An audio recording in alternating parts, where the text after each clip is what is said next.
Now, a lot of people think an argument is two people fighting with one another, but I argue that life is an argument. It's an argument for your existence, for what you want. We argue all the time. I want Chinese, you want Mexican. I want Chinese, you want Mexican. We had Mexican last week. You said, no, we didn't. I said, no, we did. Look at this. Right here, look at the bank statement on the checking account. Oh, shit, we did. You're right. Let's go get Chinese. That was an argument. People weren't fighting, though. But a lot of times, people were raised to think that arguing was wrong because we weren't always raised in critical thinking households. We were raised in households that were governed by emotions. But listen, we are emotional creatures. You know what I'm saying? Most of the things we do is dictated by our emotions. But listen, just because that's the case, we should not refrain from the mastery of self to think that, you know what, we can't be in control of our emotions. You know, and I feel them all the time, but I believe as a man, I gotta be the type of gentleman who's in control of his emotions and not allowing my anger to supersede my logic. Because when I do that, when we do that, we do dumbass things. So it's incredibly important to make sure to have a thinking man's mentality. Meaning as in you think. You don't just act on emotion. When you act on emotion, you do dumb things. You say dumb things. But when you think first, you can strategically present an argument. You can strategically raise your words to win an argument. You know what I mean? Because a lot of times people get angry and angry and angry. And a lot of times that's a logical fallacy when we attack people rather than the argument at hand. People don't know this. But it takes somebody who's strategic who can understand that, because this life game is a thinking man's game. Even the most extreme levels of argument, which is like boxing. I believe I'm a better boxer, and you believe you're a better boxer. Let's get in the ring and fight. Mike Tyson even said it. Boxing is a thinking man's sport. You would think that it's not, because it appears to be a brute force type of sport, but it's actually a thinking man's sport. And a lot of folks don't know how to think. We don't get taught how to think. We get taught how to remember shit and look at things and just, you know, show up to school and just fucking take the test. But to actually sit there and grab your mind and think thoughts, a lot of folks don't even have an internal dialogue. I'm like, damn, y'all really in the Matrix for real. You a non-player character if you ain't thinking. If you ain't thinking, shit, I don't know what to tell you. You gotta actually grab your brain and think thoughts. And that's what I practice through meditation. When I'm walking, I'll just observe the world and not just allow my brain to think for me and make judgments and assumptions. I'll actually use my brain to think about things. And a lot of times when I see people and if I make a judgment, I will double that judgment with a positive thought. Because a lot of times the brain will think negatively when we see things. A lot of people do. We do that. We're all guilty of that. But once I realized that, you know what, making judgments about people is really a way to close off your whole entire paradigm, because you can learn a lot from people, especially when you make assumptions about people. We make assumptions every day about people, about opportunities, about things we see, and like that just creates more ignorance upon ignorance upon ignorance. So it's like to think, y'all, it's powerful skills. And it also takes power to turn your mind off and not think and observe your thoughts, because then you can see where your mind is like programmed. Then you can see where you need to start programming your mind, because the mind is just a muscle, ladies and gentlemen. People don't know this. They don't know this. But a lot of people do know it, but they don't exercise it. They don't see the benefit in it, but I see that there's a benefit in it.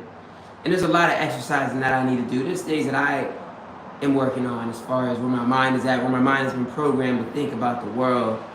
But I've done a lot of good work, and I'm proud of that. But I got more work to do.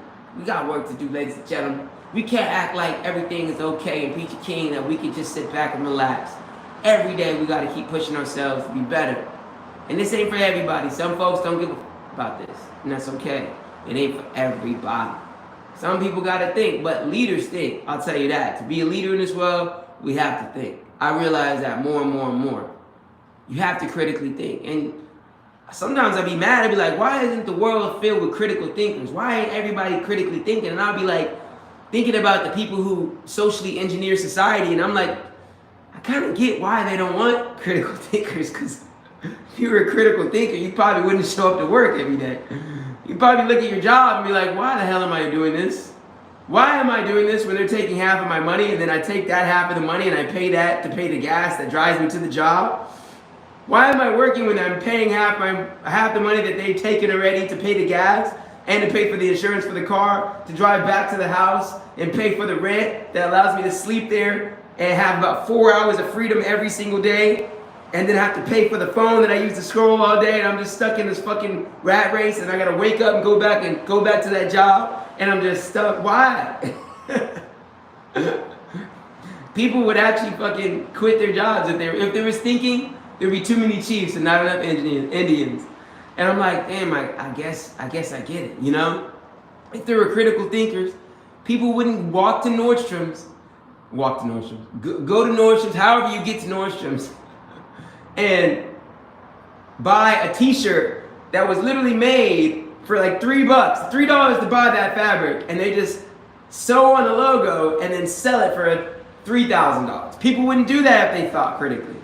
You know what I'm saying? I don't think capitalism works with critically thinking citizens. I just don't think it works. It works incredibly well with people not thinking with their minds and acting with their emotions. Because we buy with our emotions and we rationalize later like, oh, I needed this, but did you really need it? And I thought about that the other day. I was like, damn, maybe society would probably crumble if everybody was thinking. So maybe we don't need it. But I think that even if you wanted to wake everyone up, some people will not wake up because they're dependent on themselves being asleep. Because the truth isn't for everybody. Maybe not everyone needs the truth. Not everyone wants the truth. You know what I mean? I'll be thinking about that. I'm like, do people even want the truth? No, it hurts. Some people are okay with not eating the truth. Yeah, man, I was about to say The Matrix when Cypher was eating the steak. And he's like, I know this steak isn't real, but I don't care. I'm tired of eating the nasty real shit. And I'd be like, you know what? Some people just are okay with that. I think that's okay because life is short. Or it's not necessarily short, it's just time is fleeting. And it's like, yo, if you want to enjoy your life in the best way possible is you enjoying it, but still living in a world where you put your head in the sand or ignorance is bliss for you, then hey, I guess that works for you. You know what I mean? Because people want to be happy. You know, I think for me, when I really started critically thinking and analyzing everything about the world, I was very unhappy for a long time. I think I was kind of like, I don't want to say the S word. I didn't want to delete myself from the system, from the matrix, from the simulation, but I was like, you know what? Maybe I'm not here to do that. Maybe I'm here to wake up the people that need to be woken up. You know what I'm saying? Because some people are like half awake, and it's like, you just need to shake them up a little bit, you know? And there's other people who are literally sleeping, and if you shake them up, they'll fight you. They're like, no, fuck you, no, you know what I mean? I'm going back to sleep. And they're happy that way, you know? And I'm still working on waking up, because I still gotta wake up. There's a lot of things. You know, I know that one thing that keeps me tapped into probably my sleep and not critically thinking is social media, like constantly scrolling and like being like hypnotized, you know what I'm saying? Like the fucking black and white spin dial thing that just like kind of gets your mind in the loop. And I gotta break that. And I believe that to do that is through meditation, through prayer, going out in nature, you know what I mean? Reading, those type of things. But yeah, it's an interesting thing. I was just thinking about that today. I was like, maybe the world doesn't need to be awakened. Maybe shit doesn't need to be awakened.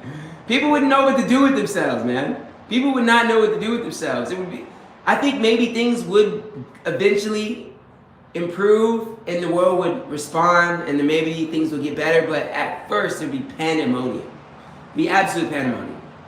You know what I'm saying? People wouldn't go to their jobs and then they'd be like sitting around their house all day like asking, who am I? What am I? What is this about? And maybe there would be mass suicide because they'd be like, what the fuck have I been doing this whole time? And a lot of people are just like, well, I don't want to go through that. Let me just go to work, come back home, smoke my weed, drink my beer, eat my cheeseburger, and watch my sports, watch my Netflix, and go back to sleep and wake up and do it again because that's easier for me. And you know what? I think what keeps everybody truly happy are the families. When you have children and you have someone to take care of, and that what you take care of is bringing you deep fulfillment and joy. It's like, I think that's one of the common denominators. I think that's how I'm using this right. I think that's one of the denominators that keeps people from fucking blowing their brains out. The people who work jobs every day, who hate their jobs. As long as you come home to a family that loves you, a lot of times, I think that's good. You know what I'm saying? It's like, that's good. But I recognize my role in the world, and I'm like, yo, maybe I gotta do the thinking. If everyone's not thinking, someone's gotta think. And I believe that because I have my faith in God, I believe that keeps me in check to make me somebody who doesn't just use my thinking to control others and want to bring harm to the world. You know what I'm saying? And manipulate people all day. Like, that's not something that I find as like an intentional viewpoint. And I recognize some people do. There are criminals who are thinkers, or there are people who are drifters and scammers who are thinkers. They're very intelligent people, but they're not necessarily good people. You know what I'm saying? Intelligence doesn't mean that you have good character. And so that's something that I'm refining every day. It's like, yo, am I working on my character? But am I working on my intelligence? You know what I mean? It's a double thing. I'm always asking myself, what's more important? Good character or intelligence? It's like, bro, give me both. I don't want one or the other. I want both. You know what I mean? Like, not only do I want to have intelligence, but I want to have courage. Because a lot of people, they smart as hell. Hella smart people, but they cowards. You don't want to be an intelligent coward. Our world is riddled with intelligent cowards, because knowledge isn't power. It's only power if you exert that power, if you utilize the power that you have accumulated. So to take action, to assert your will in the world, you gotta have courage. You gotta have balls. So shit, give me both. Give me brains and balls. I want to be a courageous genius. You know what I'm saying? But if I had to take one or the other, I'd probably take the balls, because it may take me longer to learn shit, because you're gonna make a lot of mistakes. But at least you got balls. You got courage. Courage. Eventually, you will catch up with the intelligent person, because you will gain so much knowledge through experience. And so, maybe when I look back on my life, I was probably leaning a little too much on courage, and I probably should have been reading more and surrounding myself with people who are more intelligent than me. That's something I really probably could have done. And I'm looking at myself doing that now. I'm like, all right, how can I challenge myself to get smarter every day, as well as more courageous every day? What is something that I could do to make myself more courageous? You know what I mean? What type of action could I take? You know what I'm saying? Because that's just how I look at the world. You know what I mean? Maybe sometimes the way I look at the world can be, I don't know, maybe it helps me for real, but I be looking at this thing like a game for real. And it doesn't mean you're trying to play everyone like as if it's a game, but it's like, and it's not the perspective that you're trying to beat somebody, but it's almost like I'm constantly seeking knowledge. I just want to keep improving all the fucking time. Like, I don't want to have conversations with people that I can't learn from. You know what I'm saying? And I believe that that's a win-win, and we both can learn from each other. I just want to constantly improve. You know what I mean? I just don't want to ever look back on my life and be like, damn, I could have evolved. I could have grown. I could have done more, and that's a fear of mine. I think that's a fear, And not only, but hey, you know what? Just because you're afraid doesn't mean you're a coward. You know what I'm saying? Because cowards and people who are courageous both feel the same things, but the courageous person takes action and the coward doesn't. You know what I mean? And the opposite of courage isn't fear, it's conformity. A lot of people conform because it's easier to conform. It's easier to be like everybody else when everybody else isn't taking action, and everybody else isn't exerting their will and thinking for themselves when they know they should, but it's easier not to. It's easier to just play it safe. And a lot of times, I don't know, I just don't want to live like that. I want to lead the pack. I think it's just innately in my blood. And I believe once you know yourself, you can know what to do, But this is an interesting subject. It's an interesting thing, This is how I look at the world sometimes. I do this every day. I constantly find myself just thinking about the world. And maybe in a couple years from now, a couple months from now, a week from now, I'll look back on this live and be like, you know what? Maybe I don't agree with everything I said. But I absolutely do agree with the concept of courage and intellect, having both. Don't just rely on your intellect, but don't just rely on having balls. You need to have a combination of both. And that's what I'm recognizing within myself. You know what I'm saying? For real, man. Because you know what? There's a lot of people that I meet who went to college, 8 years, they got PhDs, they got bachelor degrees, but they're risk averse. They're afraid to do things. And it's like, yo, you got all that knowledge, but you ain't got the fire in your belly to act upon it. To use that to create something in the world that hasn't been created. To follow your vision, follow your heart. You know what I mean? So that's why it's like, it's layers, it's tiers that I'm realizing. It's like, you gotta have the smarts, you gotta read books, you gotta understand science. The science of art and the art of science. But you also gotta have you also gotta have faith, you know what I mean? In a higher power of God. Like you gotta have, it's like, if this was like Sims and we are in a simulation, what makes a person the most effective version of themselves? Like if we were like floating on screens, you know what I mean? It's like a basketball player, like he's got good shooting skills, defense, assist, offense, energy, stamina. It's like if you had how can you maximize yourself as a human? You know what I'm saying? And I'm like, okay, my intellect has to be higher, my will, my knowledge, my faith, you know what I mean? My love, compassion. Like how can I boost all of the stats so that I could just crush it in life? You know what I mean? And that's how I look at the world a lot of times. And maybe that's a little too competitive. Maybe sometimes it's healthy. That's why I think faith comes in. Faith allows me to just relax and look at it like, yo, it's not only a game, it's an experience. Learn to laugh. Learn to watch something funny that has nothing to do with, you know, learning new things. Just enjoy, you know what I mean? It's like balance, you know? But this is just a rant.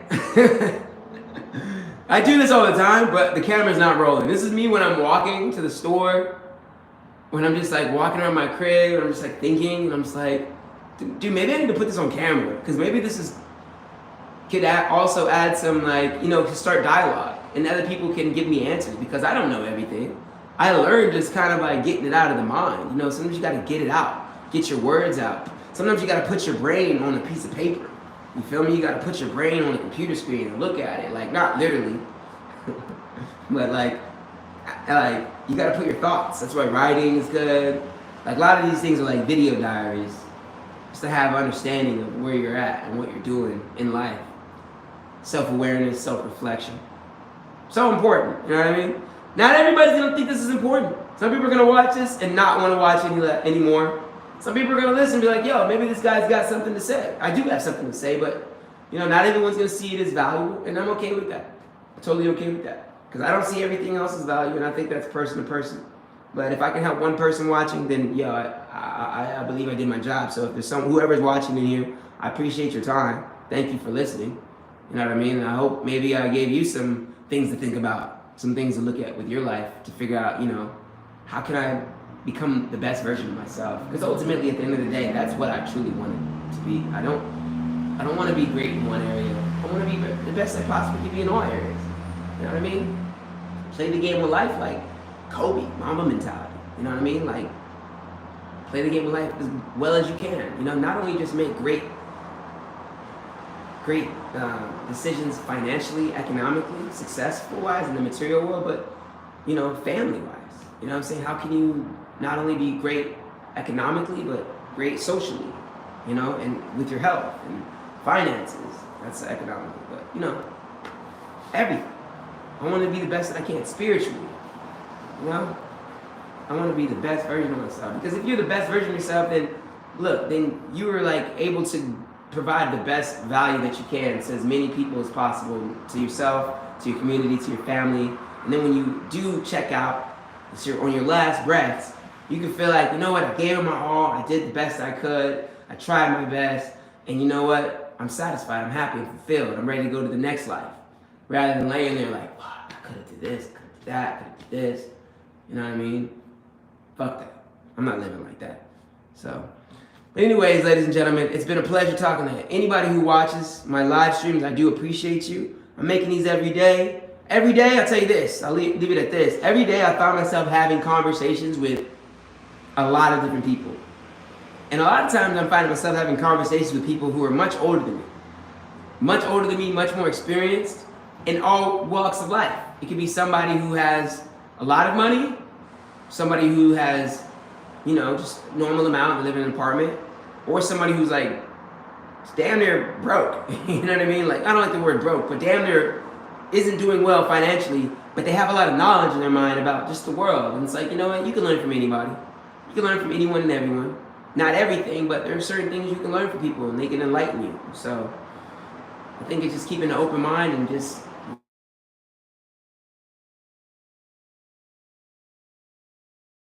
I got a phone call. Mad love. Mad love to everybody. Salute.